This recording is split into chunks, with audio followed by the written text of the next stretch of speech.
Hello मेरे प्यारे दोस्तों, कैसे हैं आप सभी। स्वागत है आप सभी का आपके गुरुजी चैनल एसपीजा पे। पिछले के पार्ट्सों में हम लोग 3.7 को बहुत ही अच्छे तरीके से सीख लिए थे, दो चर वाले रैखिक समीकरणों को। अगर आप लोगों ने वो पार्ट सब नहीं देखे हैं तो आपको इस वीडियो के डिस्क्रिप्शन में उसका लिंक मिल जाएगा, उसको देखिए और सीखने का प्रयास कीजिए। आज हम लोग 4.1 को शुरू करेंगे, जैसे कि हम लोग द्विघात समीकरण क्वाड्रेटिक अब अगर बात करें क्वाड्रेटिक इक्वेशन के बारे में हम लोग जानेंगे और बहुत ही अच्छे तरीके से सीखने का प्रयास करेंगे। देखिए क्वाड्रेटिक इक्वेशन होता क्या है और इसके बारे यानी कि क्वाड्रेटिक इक्वेशन को हम लोग हिंदी में द्विघात समीकरण कहते हैं। मैंने आप लोगों को दो चर वाले रैखिक समीकरण, लीनियर इक्वेशन इनटू वेरिएबल के बारे में पूरे बेसिक से कंसेप्ट के साथ आप लोग को बताया सिखाया। अगर आप लोगों ने कंसेप्ट देख लिया होगा तो आप लोगों को कोई चैप्टर देखने का जरूरी भी नहीं हुआ होगा, आप लोग खुद से सारे प्रश्नों को बना लिए होंगे और समझ गए होंगे। उसी प्रकार से मैं आप लोगों को दो पार्ट्स लिखवाऊंगा जिसमें कि हम लोग नोट्स पॉइंट करेंगे। अगर ये नोट्स पॉइंट आप लोग पढ़ लेते हैं तो मुझे विश्वास है जो आप लोग चैप्टर के सारे प्रश्नों को सॉल्व कर लेंगे खुद ही। हम मतलब कोई कहीं से कोई प्रॉब्लम नहीं आएगा और सारे प्रश्न आप लोग अपने से सॉल्व कर सकते हैं। तो चलिए सबसे पहले हम लोग पॉइंट्स को समझते हैं जो क्या है या नहीं है। यानी कि क्वाड्रेटिक इक्वेशन का अगर बात करें, द्विघात समीकरण का बात करें तो ये द्विघात समीकरण होता क्या है, यानी इस प्रकार इसका कैसे हम लोग यूज करते हैं, कैसे प्रश्नों को सॉल्व करते हैं, सभी के बारे में हम लोग जानेंगे। सबसे पहले इसके डिफिनेशन को हम लोग जान लेते हैं।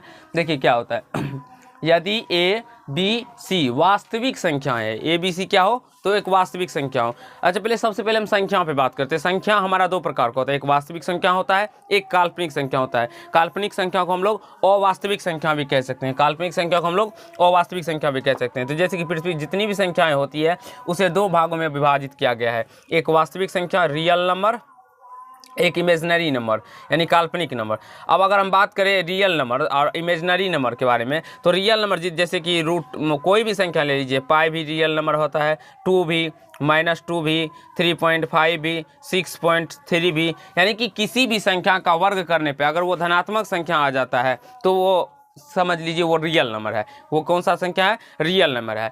और कोई ऐसा संख्या जो कि रूट के अंदर में माइनस में लगा हो, जैसे कि माइनस में लगा हो, जैसे कि अगर माइनस बात करें minus under root -√3, under root -√2, इस प्रकार के जितने भी संख्या होते हैं वो इमेजिनरी नंबर होते हैं, काल्पनिक नंबर होते हैं। तो उस सारे को हम लोग पढ़ेंगे बारी बारी से, आप लोगों को समझाएंगे। तो फिलहाल आप लोगों ने वास्तविक संख्या और इमेजिनरी नंबर, यानी कि इमेजिनरी नंबर क्या हो गए, जिस भी संख्या के यानी कि जिस ऋणात्मक संख्या का वर्गमूल जब निकालेंगे तो वो क्या आएगा, नहीं निकलेगा, तो इसीलिए वो काल्पनिक संख्या हो जाएंगे, इमेजिनरी नंबर। तो फिलहाल यहाँ पे ये समझते हैं द्विघात समीकरण क्वाड्रेटिक इक्वेशन। देखिए यदि ए बी सी वास्तविक संख्या हो तथा ए नॉट इक्वल टू 0 हो तो ax² + bx + c = 0 के रूप का कोई भी समीकरण द्विघात समीकरण कहलाता है। अब a 0 नहीं हो, इसका तात्पर्य ये हुआ अगर यहाँ पे इस कंडीशन में a 0 हो जाए, तो अगर a 0 हो जाएगा तब यहाँ पे क्या हो जाएगा, ये bx + c हो जाएगा और ये द्विघात समीकरण नहीं होगा। द्विघात का तात्पर्य हुआ दो घात, द्विघात यानी दो घात। और यहाँ पे अगर हम घात का बात करते हैं तो यहाँ पे एक ही घात है। अगर आप लोगों ने दो चर वाले रैखिक समीकरण नहीं देखे तो उसको देखिए, जिसमें कि मैंने एक पदी समीकरण यानी कि एक पदी के बारे में, द्विपदी के बारे में बहुत सारे अच्छे तरीके से मैंने आप लोग को बताया है। आप लोग सारे प्रश्नों को देखिए और समझने का प्रयास कीजिए। आज साथ साथ बहुपद वाले से वो भी प्लेलिस्ट आपको इस वीडियो के अंदर में मिल जाएगा डिस्क्रिप्शन बॉक्स में, उसको भी देखिए, जिसमें कि जब तक आपको बहुपद समझ में नहीं आएगा तब तक ये द्विघात समीकरण, दो चर वाले रैखिक समीकरण, इसको समझने में कठिनाइयाँ होगी। ठीक है, तो यहाँ से देखिए तो ये टर्म हमारा 0 नहीं हो सकता है। हाँ बी सी 0 हो जाए तो हो जाए, लेकिन ए वाला टर्म कभी भी 0 नहीं हो सकता है। इसीलिए आप लोग को समझना होगा यदि ए बी सी वास्तविक संख्याएं हो तथा a नॉट इक्वल टू 0 हो तो ax² + bx + c = 0 के रूप का कोई भी समीकरण द्विघात समीकरण कहलाता है। आप लोग यहाँ तक समझ गए होंगे। अब देखिए द्विघात समीकरण का मानक रूप यानी स्टैंडर्ड फॉर्म का अगर बात करें तो ax² + bx + c = 0 होता है। यहाँ पे देखिए ax² + bx + c = 0, ये क्या होता है, द्विघात समीकरण का स्टैंडर्ड फॉर्म होता है, मानक रूप होता है।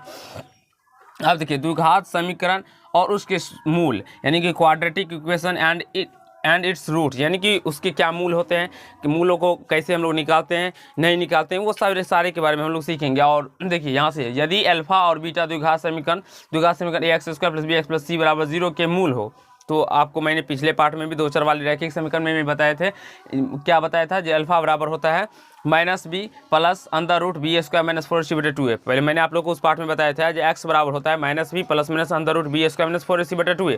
लेकिन हम लोग अब दो मान आया था, एक प्लस में एक माइनस में, तो प्लस वाले को अल्फा में ले लिए थे और माइनस वाले को बीटा में ले लिए थे, क्योंकि दो घात समीकरण द्विघात तो 2 मूल होंगे, इसके त्रिघात 3 मूल होंगे, चतुर्थ घात 4 मूल होंगे। वो सारे को मैंने बहुपद में, दो चर वाले रैखिक समीकरण में लिखा के आप लोगों को याद भी करवा दिया हूँ और बहुत ही अच्छे तरीके से समझा भी दिया हूँ। अगर आप लोग वो पार्ट्स नहीं देखे हैं तो मैं बार बार आप लोगों को बोलता हूँ वो पार्ट्स को देखिए और अपना कंसेप्ट को बढ़ाने का प्रयास कीजिए। तो अल्फा बराबर minus B plus minus under root B square minus 4c/2 है, या आप लोग ऐसे भी लिख सकते हैं minus B plus under root D बटे 2 है। अब हम इस डी का भी जिक्र करेंगे आगे, फिलहाल आप लोग को यहाँ पे समझ लेना है अंडर रूट डी बाय 2 है। अब बीटा बराबर minus B minus under root B square minus 4ac बटे 2 है, या minus B minus root D बटे 2 minus B minus root D बटे 2 है। अब यह देखिए डी का बात करते हैं तो डी क्या होता है, तो डी को हम लोग डिस्क्रिमिनेंट इंग्लिश में, ऐसे इंग्लिश में हम लोग डिस्क्रिमिनेंट कहते हैं, या आप लोग इसे विवेचक हिंदी में या विवक्तर कहते हैं। आप लोगों से इस प्रकार से द्विघात समीकरण दे दिया जाएगा और उसका विवेचक निकालने के लिए कहा जाएगा, विवक्तर निकालने के लिए कहा जाता है। वो सारे प्रश्नों को मैं आप लोग को बारी बारी से करवाऊंगा, वहीं से आप लोग जितना मैं आप लोग को बेसिक कंसेप्ट बताता हूँ वो कंसेप्ट को आप लोग सीख लीजिए। और विश्वास है मेरा जो आप लोग उसके बाद अगर चैप्टर के प्रश्नों को सॉल्व करते हैं तो आप लोग एक भी प्रश्न में गलती नहीं करेंगे। हाँ, लेकिन उसको सीख लीजिए, उसको प्रैक्टिस कर लीजिए तभी। और हम बता देंगे आप लोग प्रैक्टिस नहीं कर पाइएगा तो नहीं हो पाएगा। तो यहाँ से डी बराबर फॉर्मूला होता है B square minus 4ac। D का मान फॉर्मूला क्या होता है, बी स्क्वायर माइनस 4ac। तो यही देखिए यहाँ से बी स्क्वायर माइनस 4ac को हम लोग डी भी लिख सकते हैं, बी स्क्वायर माइनस 4ac को हम लोग डी भी लिख सकते हैं। तो ये इंग्लिश में हम लोग डी को क्या कहते हैं, डिस्क्रिमिनेंट। क्या कहते हैं, डिस्क्रिमिनेंट या विवेचक या विवक्तर। हिंदी में हम लोग विवेचक या विवक्तर कहते हैं। अब यहाँ पे तक समझिए, यहाँ पे एक और चीज़ लिखे हैं जो बी स्क्वायर माइनस 4ac को डी या डेल्टा से सूचित किया जाता है। एक त्रिभुज प्रकार से, इस प्रकार से आप चिन्ह दे सकते हैं त्रिभुज के इस प्रकार से, इसे हम लोग क्या कहते हैं, डेल्टा कहते हैं। तो आप लोग समझ गए होंगे, या तो आप लोग डी से भी लिख सकते हैं या हम लोग डेल्टा से भी लिख सकते हैं। तो हम लोग डी से ही लिखते हैं क्योंकि हम लोग और सारा में इसका यूज करते हैं। अब यहाँ से देखिए डी का मान, अब हमारा डी का मान पे डिपेंड करता है ये द्विघात समीकरण। डी के मान पे डिपेंड क्या करता है, देखिए अगर डी का मान बड़ा आ गया, जीरो से डी का मान बड़ा आ गया क्योंकि डी का मान छोटा आ सकता है, बड़ा आ सकता है, वो सारे को मैं इक्वेशन लेके आप लोग को समझाऊंगा आगे में। तो पहले यहाँ पे आपको समझ लीजिए, जो डी का मान अगर जीरो से बड़ा रहे, छोटा रहे, बराबर रहे तो क्या होगा या नहीं होगा, इस सारे कंडीशन को यहाँ पे समझ लीजिए। और आगे में मैं आप लोग को इक्वेशन के साथ फिर बताऊँगा, तब आपको पूरा क्लियर हो जाएगा। ये आप समझिए डी बराबर यानी कि बी स्क्वायर माइनस 4ac, कभी भी डी का मान अगर जीरो से बड़ा हो, डी जीरो से बड़ा होने का मतलब हुआ अगर डी का मान 4 आ गया, डी का मान कितना आ गया, 4 आ गया मान लीजिए, तो जीरो से बड़ा हुआ ना बाबू, तो तब उस कंडीशन में मूलों की प्रकृति जो होगी वो वास्तविक और असमान होगी, वास्तविक और असमान होगी। वास्तविक और असमान का अगर बात करें तो real and unequal, real and unequal यानी कि असमान होंगे। एक वास्तविक और असमान होंगे। असमान का कहने का मतलब हुआ जो एक मूल या तो 4 आएंगे या तो 5 आ जाएंगे, बराबर नहीं आएंगे, 4 3 √2 √3 आ जाएंगे, इस प्रकार से कुछ भी आ सकते हैं। वास्तविक आएंगे, लेकिन क्या आएंगे, वास्तविक एंड अनइक्वल यानी कि असमान आएंगे। लेकिन किस कंडीशन में, जब डी का मान बड़ा हो, जब डी का मान बड़ा, वो आगे मैं आप लोगों को करवाऊंगा। सारे इक्वेशन को, सारे कंसेप्ट को आपको बेहतरीन तरीके से मैं समझाऊंगा। फिलहाल यहाँ पे आप लोग को थोड़ा सा समझने के लिए मैं आप लोगों को लिखाता हूँ, समझ लीजिए, उसके बाद आगे करेंगे। अब देखिए, जब सेकंड कंडीशन क्या है, डी इक्वल टू 0 हो, डी इक्वल टू 0 यानी डी का मान भी 0 आ जाए और यहाँ पे बराबर में, तो ये 0 बराबर 0 आ गया ना, हो सकता है ना कभी डी का मान 0 भी हो सकता आ जाए, तो उस कंडीशन में क्या होगा, मूल हमारे मूलों की प्रकृति तो वास्तविक और समान होगी, वास्तविक और समान होगी। समान कहने का मतलब हुआ अगर एक मूल √2 है तो दूसरा मूल भी √2 ही होगा, दूसरा मूल भी √2 ही होगा। तो उस कंडीशन में हम लोग जब द्विघात समीकरण, द्विघात बहुपद या द्विघात समीकरण का गुणनखंड करते थे तो आप लोग बहुत सारे ऐसे प्रश्न देखे होंगे जिसमें कि x बराबर 2 2 निकलता होगा। तो यहाँ पे ये क्या है, वास्तविक और समान है। तो इस कंडीशन में यानी कि उसमें क्या होता था, तो हमारा डी का मान 0 होता था। इसमें हम लोग देखेंगे जो कैसे डी का मान 0 होता है और कैसे इसका मूल वास्तविक और समान आता है। वो सारे कंसेप्ट को मैं बताऊंगा। आप लोग को धैर्य बना के सारे कंसेप्ट को देखना होगा, सीखना होगा, तभी आप लोग समझ पाइएगा। अब देखिए डी बराबर बी स्क्वायर माइनस 4ac से क्या हो, तो वो डी स्क्वायर यानी डी का मान 0 से छोटा हो। डी का मान 0 से छोटा किस कंडीशन में होगा, जब डी का मान माइनस में जाए, -1 हो जाए, -4 हो जाए, -3 हो जाए, तो इस कंडीशन में क्या होगा, डी का मान छोटा होगा। तो उस कंडीशन में कोई वास्तविक मूल नहीं होंगे, कोई वास्तविक मूल नहीं होंगे। या आप ऐसे भी कह सकते हैं, यहाँ पे इस प्रकार से भी हो सकते हैं, रूट में -√2 अंदर रूट -2, तो इस प्रकार से भी हो सकते हैं। इसमें कोई भी वास्तविक मूल नहीं होंगे, सारे को मैं जिक्र करूँगा आगे।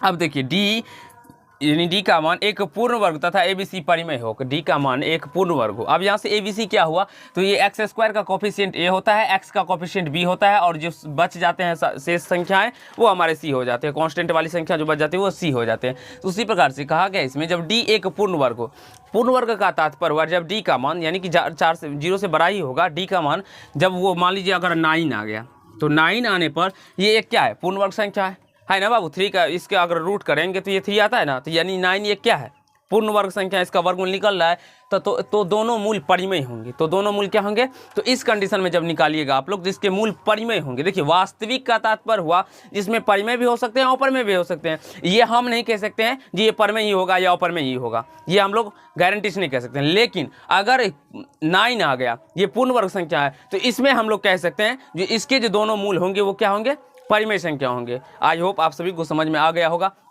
अब यहाँ पे हम परिमेय और अपरमेय के बारे में नहीं बताएंगे आप लोगों को, क्योंकि परिमेय और अपरमेय के बारे में बहुत पहले मैंने आप लोग को पार्ट 1 वास्तविक संख्या जब पढ़ाया था उसी में बताया था। आप लोग नहीं देखें तो उसको देखिए और सीखने का प्रयास कीजिए। सारे वीडियो का डिस्क्रिप्शन में लिंक दिया रहता है, आप लोग जाइए और सारे प्लेलिस्ट को देखिए, सीखिए, समझने का प्रयास कीजिए। वैसे परिमेय संख्या जिसे PYQ के फॉर्म में लिख सकते हैं। √2 नहीं है मेरा परिमेय संख्या, ये अपरमेय संख्या के श्रेणी में आता है। √2, √3, पाई, इस प्रकार के जितने भी संख्या होते हैं ये सारे अपरमेय होते हैं। और जितने भी संख्या जैसे 1, 2, 3 नेचुरल नंबर, प्राकृतिक संख्या, इवेंट नंबर, ये सारे हमारे क्या हो जाते हैं, तो परिमेय संख्या हो जाते हैं। पूर्णांक ये सारे परिमेय संख्या हो जाते हैं।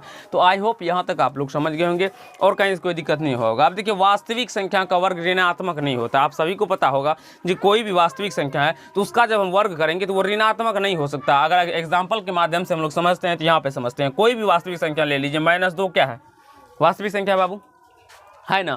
तो अगर इसका हम वर्ग करेंगे तो ये कभी भी ऋणात्मक वैल्यू नहीं देगा। अब चलिए इसका वर्ग करते हैं तो माइनस का स्क्वायर करेंगे तो ये प्लस, तो 2 का स्क्वायर करेंगे तो 4 आ जाएगा। तो ये देखिए दिया हमारा ऋणात्मक संख्या का, ऋणात्मक संख्या नहीं ना आया, तो वही हम लिख दिए आप लोगों को समझने के लिए, याद करने के लिए। आप लोग समझ लीजिए, वैसे बेसिकली मैथ को याद नहीं किया जाता है। अगर हम बात करते हैं कोई संख्या जैसे ले ले 3 का स्क्वायर करेंगे तो ये 9 आएगा। तो आप सभी समझ गए होंगे जो वास्तविक संख्या जितने भी होते हैं उसका वर्ग हमारा ऋणात्मक नहीं होता है। ठीक है मेरे प्यारे दोस्तों, आप लोग को समझ में आ गया। आपको ऑब्जेक्टिव में पूछ दिया जाए तो आप लोग फंस सकते थे, इसलिए मैं आप लोगों के लिए लिखवा दिया। अब देखिए यहाँ पे दूसरा पॉइंट क्या है, किसी ऋणात्मक संख्या का वर्गमूल, कोई भी ऋणात्मक संख्या हो अगर उसका वर्गमूल ले, मान लीजिए रूट, यहाँ पे ऋणात्मक संख्या 2 है ना बाबू, यहाँ पे देखिए ऋणात्मक संख्या -2 है, इसका वर्गमूल करेंगे, कर दिए ना, ठीक है। एक वास्तविक संख्या नहीं होता है, ये जो है एक वास्तविक संख्या नहीं है। ये क्या है, एक वास्तविक संख्या नहीं है। तो इसे हम लोग कौन सी संख्या बोलेंगे, या तो इसे आप लोग अवास्तविक संख्या कह सकते हैं या काल्पनिक संख्या। ठीक है, यहाँ से अर्थात ये वास्तविक संख्या नहीं होता है, अर्थात या अवास्तविक संख्या या काल्पनिक संख्या होता है, ऐसे भी कह सकते हैं। अब वही चीज़ को हमने आप लोग को पहले ही बता दिया था कि b² को d या डेल्टा से सूचित किया जाता है। आई होप मेरे प्यारे दोस्तों आप सभी को इतना समझ में आ गया होगा और कहीं से कोई कन्फ्यूज़न या समस्या नहीं हुआ होगा। तो आप लोग इसे नोट कर लीजिए। अब आगे के पार्ट में हम लोग सीखेंगे क्या, जो इसके समीकरण, यानी कि ये जब डी का मान बड़ा हो तो वो कैसे वास्तविक और असमान होते हैं। डी का मान जब b² - 4ac = 0 वास्तविक और समान ये कैसे होते हैं, नहीं होते, सभी के बारे में सीखेंगे।